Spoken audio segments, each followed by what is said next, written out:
যে আমি কাৰো গোলামী আৰ দাসত্বৰ মাজত নাথাকো। আমাৰ ল'ৰা ছোৱালীক আমি শিক্ষাৰে মানুহ কৰি, শিক্ষাৰ জেহাদ সৃষ্টি কৰি, শিক্ষাৰ বিপ্লৱ সৃষ্টি কৰি আমি আমাৰ সন্তানক আমি আগুৱাই লৈ যাম। আমি কাৰো ওচৰত হাত পাতি শিক্ষা নোখোজো।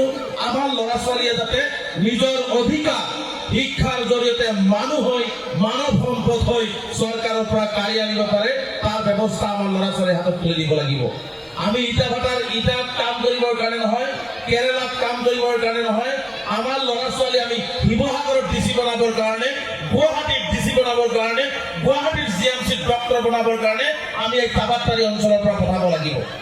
গতিকে মই বিনম্ৰতাৰে আপোনালোকে আহ্বান জনাম যে আপোনালোকে যিমানেই যি কষ্ট হ'ব, পেটত গামোচা বান্ধক, প্ৰয়োজনত যদি নিজৰ এটা কিডনী বিক্ৰী কৰিবলগীয়া হয়, তথাপিতো ল'ৰা ছোৱালীৰ হাতত কলম তুলি দিয়ক।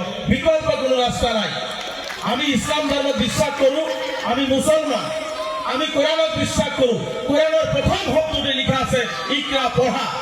পঢ়িব লাগিব, মানুহ হ'ব লাগিব, প্ৰয়োজন আমি চীন দেশলৈ যাব লাগিব।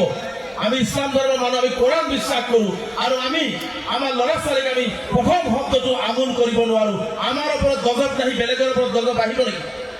আমাৰ ওপৰত গজব নাহি বেলেগৰ ওপৰত গজব আহিব নেকি? আজি আমাৰ এই লাইটৰ পোহৰ জেনেৰেটৰ অফ কৰি দিলে শেষ হৈ যাব, কিন্তু আপোনাৰ অন্তৰত যদি শিক্ষাৰ পোহৰ থাকে, আপুনি পৃথিৱীত নাথাকিলেও এই কাবাট্টাৰী অঞ্চলত আপোনাৰ নাম কিয়ামতৰ দিনাখনলৈকে কাবাট্টাৰী অঞ্চলত থাকি যাব। কাৰণ এটাই, আপোনাৰ ভিতৰত শিক্ষাৰ পোহৰ আছে। আপোনালোকে জানে যে হিমন্ত বিশ্ব শৰ্মা ডাঙৰীয়াই কি ধৰণে অন্যায়ভাৱে অসমৰ ধৰ্মীয় সংখ্যালঘু অঞ্চলত, অসমৰ নিষ্পেষিত জাতিক যি ধৰণে অন্যায় অত্যাচাৰ কৰে, তাৰ জবাব আমি কলমৰ জৰিয়তে দিব লাগিব। তাৰ জবাব শিৱসাগৰ ডিচি হৈ দিব লাগিব। তাৰ জবাব ধুবুৰীৰ ডিচি হৈ দিব লাগিব। তাৰ জবাব বঙাইগাঁৱৰ ডিচি হৈ আমাৰ ল'ৰা ছোৱালীয়ে দিব লাগিব। এই সংকল্প আমি প্ৰত্যেকজন ল'ৰা ছোৱালী ল'ব লাগিব। গতিকে মই সকলোকে বিনম্ৰতা আহ্বান জনাইছো, গান শুনক, নাচক, ফূৰ্তি কৰক, আনন্দ কৰক।